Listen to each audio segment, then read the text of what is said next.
Ganda ng sunset. Palubog ng araw. Magandang araw po sa inyong lahat. Welcome back sa Hobby ni Daddy. Mapagpalang araw sa lahat ng kahabi natin. Ngayon po ay i-install natin yung mga perch na binigay ni Kahabi. Na binigay din naman natin siya ng mga ibon, 6 na pirasong ibon. Yung binigay natin kay Kahabi Abraham. Ito po siya. At yung mga ibon na binigay natin sa kanya. Sa vlog po na to, ay nagpapasalamat ako kay Kahabi Abraham. Shout out sa iyo, Kahabi Abraham, dito sa mga perch na pinagkaloob mo sa atin. At sana ay maparami mo naman yung mga ibon na pinagkaloob natin sa inyo. 3 pares po yan ng African lovebirds na magagamit ninyo panimula sa hobby ng pag-iibon. Kasi sabi ni Kahabi, gustong gusto niya magkaroon ng ibon. Kaya naghanap agad siya ng mga sanga nung nakita niya yung post natin. At yun nga, hindi niya pinagpas yung pagkakataon. At sa kanya natin na ibinigay yung reward natin na mga ibon naman, kapalit nitong mga sanga na ginamit natin dito sa ating giant cage. Ngayon mga kahabi, ay dala-dala na natin yung unang batch ng mga ibon na papakawalan natin dito. Hulaan mo kahabi, bago tayo magsimula, anong ibon ang una kong papakawalan dito sa ating ibonan? Pwede ka manghula kung anong ibon sa palagay mo ang unang nating papakawalan. Bago tayo magsimula sa pagpapakawalan ng mga ibon dito, ay humingi po ako ng suporta sa inyo sa pamamagitan ng pag-subscribe sa ating channel, pagla-like, pagko-comment at pag-share po ng ating mga video. At ganoon din po, i-follow nyo po ako sa Facebook page ng Hobby ni Daddy. Para naman doon sa may mga katanungan o may mga request kayo o gusto nyo magsimula sa hobby ng pag-iibon at naghahanap kayo ng legal source ng mga ibon, ay pwede po kayo mag-PM sa akin at tutulungan ko po kayo.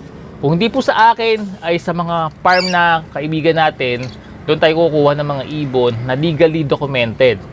Para ma-register nyo po yan, para yung inyong libangan, yung ating libangan, ay maging kawili-wili at walang maging suliranin na harapin tayo habang tayo ay naglilibang at nag-i-enjoy dun sa ating mga alagang ibon. Okay, so ngayon unahin na natin yung ating unang ibon na papakawalan dito sa ating giant cage. Ayan na yung mga hindi natin yan, nilagay lang natin yan, yung sinabit-sabit lang natin yung mga na yan. Teka, lapitan natin. So ito yung ginawa nating setup.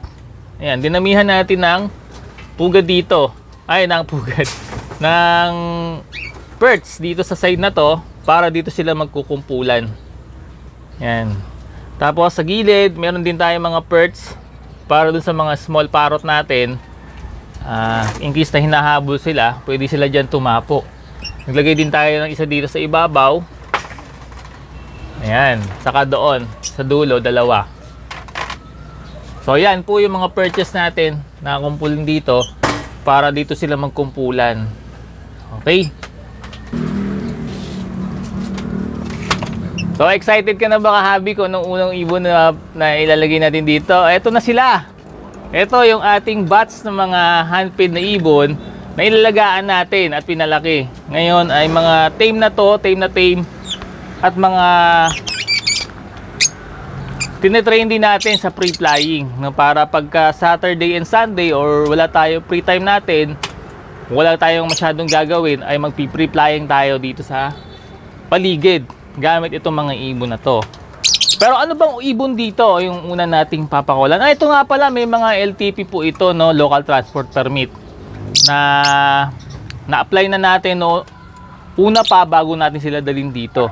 Meron tayo dyan mga local transport permit para dito. Kasi Bulacan na po kasi to. Ang ibonan natin ay sa Valenzuela. Kaya ito po ay in-LTP natin para meron tayong papeles. Pagka nag-register tayo dito, itong ibonan na to i-register natin. Iko-confirm ko pa kung po pwede yung 2 CWR sa NCR saka sa Bulacan. Kasi parang hindi yata pwede yung 2, parang 1 lang. So i-verify lang natin bago tayo mag-apply. Pero at least naka-ready na yung papers nila in case na kailangan na nating mag-CWR, mag-apply ng CWR. Madali na lang na i-apply natin yun. Okay, siyempre yung una nating kukunin para i-pre-flight ay ipakawalan dito sa loob ng ibunan ay itong ating unang ibon, si Elias. Kana. Elias. Medyo natakot si Elias. Elias. So ito si Elias. Ayan.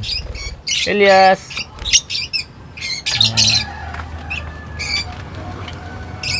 Ayan, siya yung unang gagamit ng ating giant cage.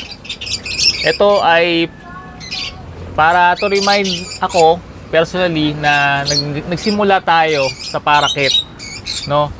At para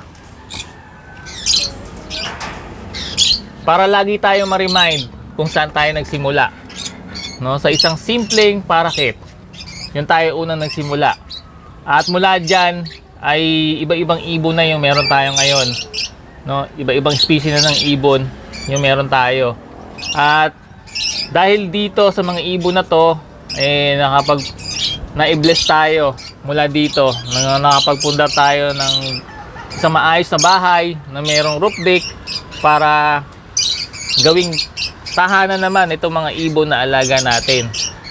At yun, nagpapasalamat tayo dahil talagang na-bless tayo sa pamamagitan ng mga ibon na to. Pero lahat po yan, siyempre, galing po sa ating Ama sa Langit, no? Na pinadaan lang sa pamamagitan ng libangan natin. Napakalaking blessing po itong mga ibon na to sa akin at sa aming pamilya kasi nakapagpagawa nga kami ng isang bahay na hindi ko inaakala na sa pamamagitan nitong libangan natin ma-bless tayo ng ganito, no, ng isang maayos na bahay. Tapos nakabili din tayo ng isang electric vehicle na 3 wheels e-trike galing sa kanila din. At marami pang iba na naging blessing sa atin nitong ating libangan mula dito, no. Isa na dyan kayo ng mga naging bago nating kaibigan sa larangan ng pag-iibon. Nakilala nyo ako, nakilala ko rin yung iba sa inyo, at marami pa tayong nakikilala, no, sa mga susunod pang panahon ng pagsasama natin dito sa ating libangan, no, sa hobby ni Daddy. Next natin pakawalan ay itong ating alpha birds, yung mga alpha birds natin. Pakawalan na natin, papakilala ko sa inyo isa-isa.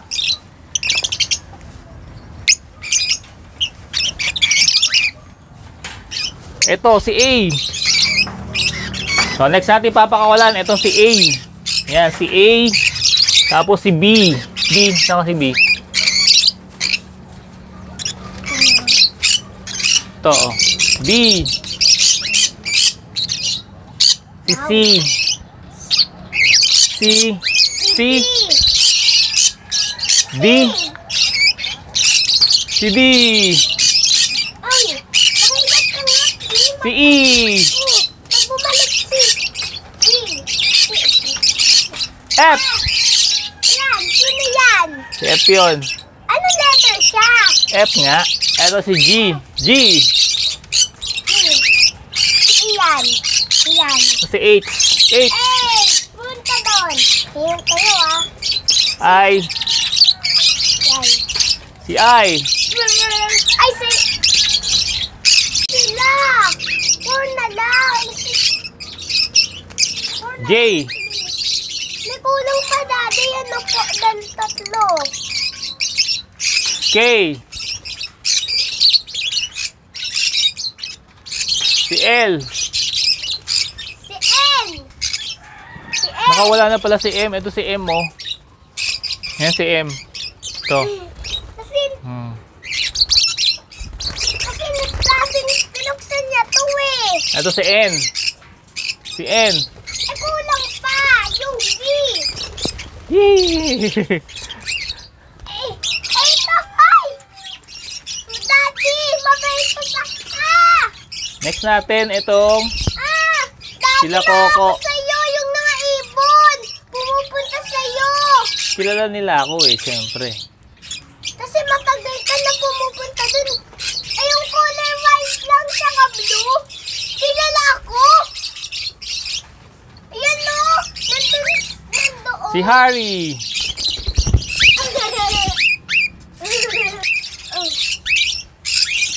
Saan si Harry? Si Oreo. Wow!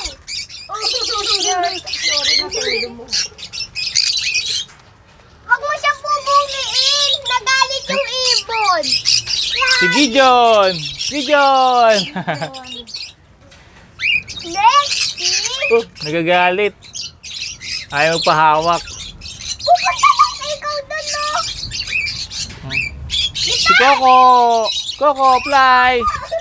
Yay! Ang ganda ng kulungan nila. Lapit tayo doon.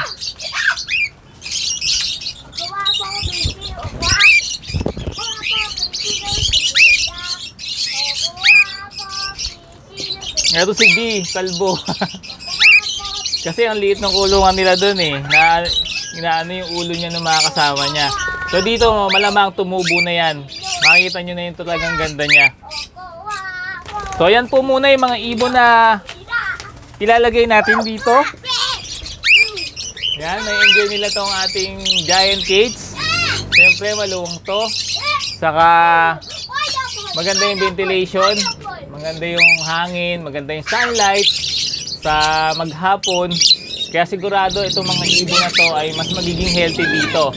Ang concern lang natin dito, no, medyo ano natin kapag malakas yung hangin kasi wala silang masyadong cover.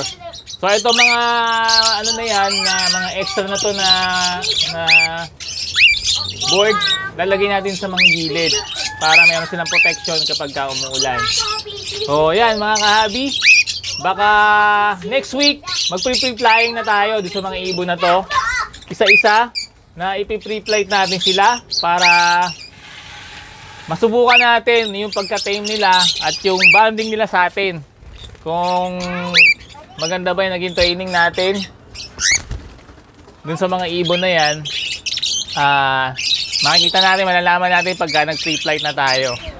Siguro mga 1 week to 2 weeks, pagka komportable na sila dito at alam na nila yung surroundings, saka tayo mag-i-introduce na sa labas, no? Unti-unti, pa isa-isa, para hindi naman mabigla yung mga ibon natin. Okay mga kahabi, sana naibigan nyo itong ating episode for this week, for this vlog. Salamat po sa inyong support at panonood. God bless po sa inyong lahat. Nak, babay ka sa kanila.